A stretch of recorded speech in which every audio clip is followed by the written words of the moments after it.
Olha, nessa semana ganhou muita repercussão a informação de que, ou a polêmica, seria bom ou ruim que uma criança trabalhasse aos 9 anos de idade. É complicado ou é possível entre 9 e 10 anos? Nós estamos recebendo aqui no estúdio o Dr. Edno Moura, ele que é procurador do trabalho. Dr. Edno, seja bem-vindo aqui ao Jornal do Piauí. Nós vamos conversar a respeito do que diz a lei a respeito desses assuntos e o que, afinal de contas, é ou não possível nesse sentido. Dr. Edno, boa tarde, seja bem-vindo ao Jornal do Piauí, mais uma vez. Por que a lei não autoriza, afinal vamos começar com isso, a lei não autoriza o trabalho a partir dos 10 anos, 9 anos de idade? Boa tarde. O trabalho infantil ele é proibido na maior parte dos países civilizados, né? Ele passa a ser permitido a partir de uma determinada idade. No caso brasileiro, é proibido o trabalho dos menores de 16 anos, exceto na condição de aprendiz a partir dos 14 anos e uma situação específica de trabalho artístico depois de cumprimento de inúmeras regras. Certo. Então, assim, uma criança que, por exemplo, faz trabalho de modelo, mirim, é atriz de novela ou de teatro, ou joga futebol, por exemplo, essas crianças podem trabalhar em que circunstâncias? Essas do trabalho artístico, atrizes, né, que faz o trabalho de atriz, de ator, de modelo, ou trabalho no circo, é permitido o trabalho, independentemente da idade, a gente vê isso nos filmes, vê isso nas novelas, desde que observada uma série de requisitos, precisa de uma autorização judicial para isso, necessário um alvará judicial, que cumpre inúmeros requisitos, acompanhamento médico, autorização familiar, tem que ter a participação da família no momento da execução da atividade. Então, uma série de situações que devem ser observadas para preservar a saúde, tanto física como psicológica, e manter, obviamente, o aproveitamento escolar e a frequência dessa criança. Agora, por que é diferente esse tipo de trabalho do trabalho daquele filho que acompanha o pai no seu comércio, no seu negócio? Por que a justiça diferencia essas situações? Veja bem, nós temos uma autorização, nós temos uma vedação explícita na Constituição, é proibido o trabalho dos menores de 16 anos, exceto na condição de aprendiz, e há uma autorização nessa mesma Constituição para o trabalho artístico. Certo. Quando ela protege, quando ela assegura o trabalho artístico e impede qualquer tipo de censura ou licença para esse tipo de trabalho. Afora isso, a norma internacional que regula isso no país, que é a Convenção 138 da OIT, ela também abriu essa exceção para o trabalho artístico. Mas, mesmo assim, há necessidade de uma proteção, definição de jornada, definição do aproveitamento escolar tem que ser mantido, tem que ser feito antes um laudo médico-psicológico para ver se ela tem condição de suportar o desgaste psicológico e o desgaste físico daquele tipo de atividade. Então, são uma série de situações que devem ser observadas para esta exceção. No caso do jogador de futebol, não há exatamente uma exceção, ou seja, é permitido, nós temos uma lei específica aqui no Brasil que permite que é uma espécie como aprendiz a partir dos 14 apenas. Antes dos 14, ele não pode desenvolver essa atividade de alto rendimento. Ele pode fazer essas atividades que são mais educativas, lúdicas, mas antes também não pode desenvolver esse tipo de atividade. Participar de competições amadoras, né? Exatamente. Essas competições tipo a Copa Cidade Verde, que é importante isso, inclusive, para que nós possamos combater realmente a ociosidade das crianças, não com trabalho infantil. Você vê, atividades como essa você combate a ociosidade, certo, e não combate com outro mal.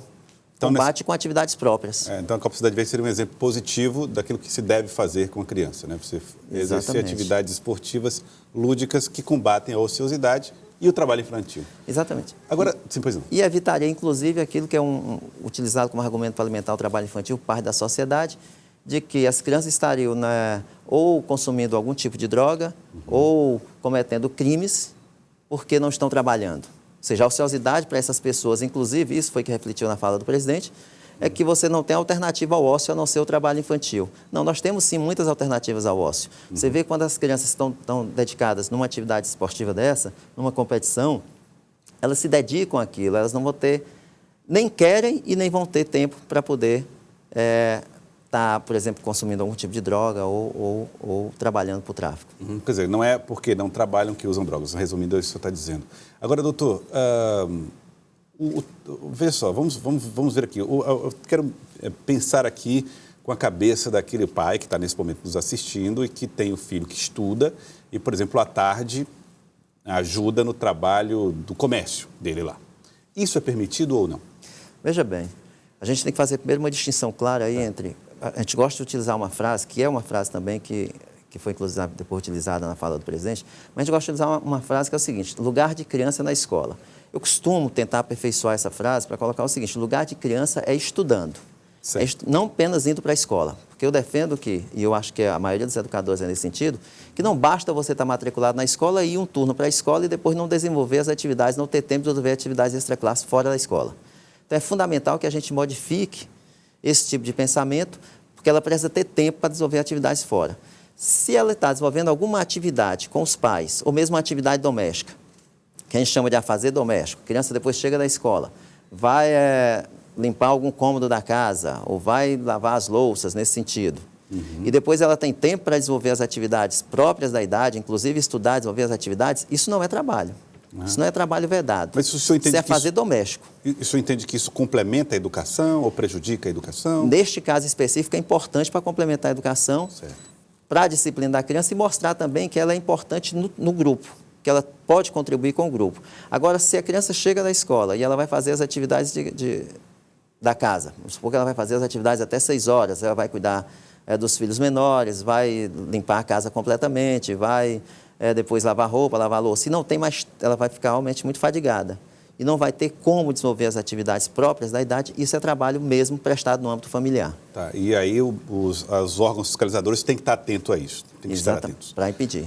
Agora vamos falar da realidade dura das pessoas que moram aí no sertão ou que vivem distantes, em centros mais distantes, em cidades mais distantes, onde há mais escassez e que as crianças são obrigadas a trabalhar para complementar a renda. Como fazer para convencer pais de que isso é indevido? Não é difícil chegar a despertar esse tipo de consciência? Exatamente. O trabalho infantil, a maior dificuldade do trabalho infantil que nós temos para enfrentá-lo, para erradicá-lo, decorre da mentalidade da sociedade brasileira como um todo e da sociedade piauiense especificamente. Mentalidade que muitos costumam chamar de cultura, ou seja, a cultura do trabalho infantil. E por que isso? Porque nós temos uma sociedade toda basicamente comprometida com o trabalho infantil por razões diversas. Você vê uma parte da sociedade mais favorecida do ponto de vista econômico, que eles defendem o trabalho infantil como uma medida de segurança pública. Ou seja, as crianças vão estar trabalhando e não vão ter tempo de estar me roubando. Não vão ter tempo de estar me furtando. Isso uma visão para as políticas, para as crianças pobres. Enquanto que a outra parcela, que é essa que você mencionou, menos favorecida do ponto de vista econômico, eles veem a possibilidade de aumentar a sua renda. Isso é agravado pelo fato destas pessoas terem convivido com isso durante toda a sua vida. Faz parte da cultura. Exatamente, eles trabalharam desde pequeno, viram os seus avós colocar os pais, e os pais semente, e assim sucessivamente. Então, eles já têm aquela mentalidade do trabalho infantil. Para modificar isso, que nós precisamos de uma política pública muito forte voltada para isso, de convencimento tanto dessa geração atual, que tem essa dificuldade de se convencer por conta de todos esses fatores, mas também de convencimento das gerações futuras, a partir do trabalho junto às próprias crianças. De que deveria vir essa política pública, procurador, visto que o presidente da República deu declarações dizendo que trabalhou desde os 9 e isso não lhe trouxe prejuízos? Exatamente, esse é o grande problema, por isso que eu reputo como um dos maiores problemas da fala do presidente. 2 problemas. Primeiro, ele empodera muita gente com esse discurso. As pessoas eles já têm esse tipo de pensamento e, a partir da fala do presidente, se sentem muito mais estimuladas a fazer a defesa do trabalho infantil, o que vai dificultar, obviamente, o combate ao trabalho infantil. O outro é porque um presidente da República ele está submetido à Constituição, e a Constituição ela proíbe o trabalho infantil. Ou seja, ele deve observar, cumprir aquela Constituição, inclusive ele faz esse juramento no momento em que ele toma posse. E também nós temos, além disso, ele deve fazer isso como? Elaborando e implementando políticas públicas. Quando você faz um discurso de apologia ao trabalho infantil, já sinaliza que não haverá política pública para o combate ao trabalho infantil, porque não é a prioridade. Pelo contrário, o Estado brasileiro até acha que o trabalho infantil é bom, porque em tese dignifica as pessoas, independentemente da idade, como foi mencionado na fala do nosso presidente. Então, o problema da fala é exatamente isso. Sinaliza que nós vamos ter política pública e mostra também que o presidente não está comprometido com a Constituição. A Lúcia está mandando mensagem aqui pelo 99040322, fazendo mais uma pergunta a respeito dos famosos. Joelson, existem muitos filhos de famosos que trabalham na TV, um trabalho sem limites de idade. Ela quer saber se isso é possível. Eu acho que se enquadra dentro dos critérios que o senhor já colocou aqui, né? Mas a presença do pai ali perto não flexibiliza isso, não garante que... deixa, o pai está aqui perto.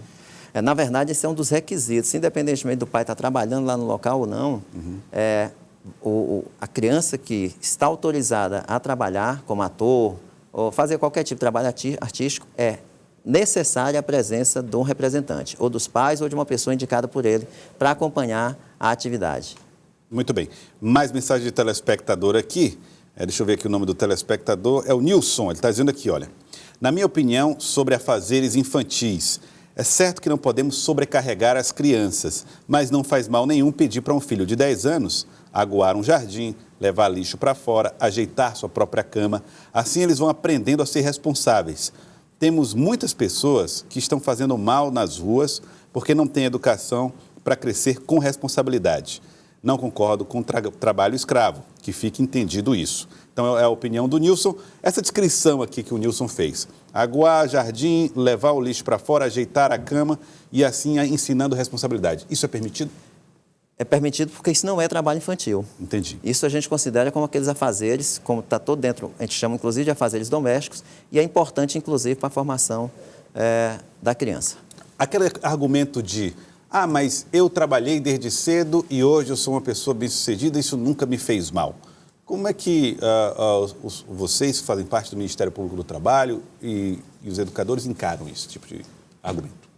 Veja bem, esse discurso, que é um discurso específico, pessoal, ele pode ter, ele acontece efetivamente com algumas pessoas, mas ele é a exceção. Se nós formos pegar a grande massa da população que trabalhou desde criança, a gente vai ver que eles não foram exitosos. Ou seja, que eles tiveram dificuldade depois para ingressar no mundo do trabalho, inclusive para competir e para contribuir com a sociedade de forma mais efetiva. Ou seja, foi roubado dessas pessoas, o trabalho infantil roubou dessas pessoas a possibilidade deles, no momento adequado, ingressar no mundo do trabalho e contribuir e, inclusive, competir nesse mundo que é bastante competitivo. Muitos pais não fazem de má fé, mas muitos pais acabam contrariando a lei. Como é que as pessoas podem saber se estão ou não de acordo com o que diz a Constituição? O que é mais prudente, o que é mais se recomenda em relação a isso? Veja bem, fora dessas situações que foram mencionadas, ou seja, uma atividade que o filho pode fazer, uma atividade em casa para contribuir com a família, mas não uma atividade que sobrecarregue aquela criança, que leve essa criança ou adolescente à exaustão. É isso que tem que ser o grande diferencial. Isso está levando à exaustão? Mas pode ganhar dinheiro? Por exemplo, você falou já do trabalho das crianças na TV, mas, por exemplo, camarada que vende cocada na rua, isso é uma coisa permitida? Não é permitido. Inclusive, esse caso da cocada a gente já está tratando, mas a cocada não é permitida. Primeiro, caso específico das cocadas aqui em Teresina, eles não trabalham para a família. Mesmo se fosse, seria trabalho infantil vedado. Porque essas crianças elas ficam durante muito tempo nas ruas, não é permitido trabalho a céu aberto, e elas estão sujeitas a todo tipo de violência, de exploração. Assalto, roubo, espancamento, coisa do tipo, né? Exato. Só isso já seria, já vedaria esse tipo de trabalho. Segundo, no caso das cocadas daqui, eles estão trabalhando para terceiros. Estão trabalhando para terceiros, então a vedação ainda é muito mais contundente e forte. A presença de crianças nesses ambientes sensibiliza mais quem compra? Sim, a população, infelizmente, ela tende a se sentir mais sensibilizada com o fato de uma criança estar vendendo um produto ou estar pedindo esmola. Porque ela pensa que está ajudando aquela criança e aí reside o equívoco. Na verdade, quando você compra o produto da criança, você está estimulando e alimentando o trabalho daquela criança. Quando você dá uma esmola para uma criança, você está estimulando que aquela criança continue fazendo o pedido de esmola. E, normalmente, essa criança está sendo explorada por uma pessoa. Então, você está ajudando, na verdade, em vez de ajudar a criança, você está ajudando o explorador. Eu queria agradecer, muito obrigado, doutor Edno Moura, procurador do trabalho. Obrigado pela participação aqui conosco. Acho importante trazer essa discussão. Em dado momento, as pessoas fazem a crítica ao presidente, óbvio, houve o erro realmente, de acordo com a Constituição, jamais deveria ter sido feita essa apologia.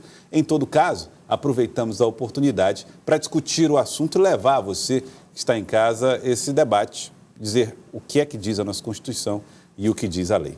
Trabalho infantil é crime, não é permitido, a não ser que seja nessas condições, ajudando os afazeres domésticos, obedecendo os limites da fadiga e sabendo que a criança tem que estar se divertindo ou na escola prioritariamente estudando. Muito obrigado, doutor Edno. Eu que agradeço. Obrigado pela participação.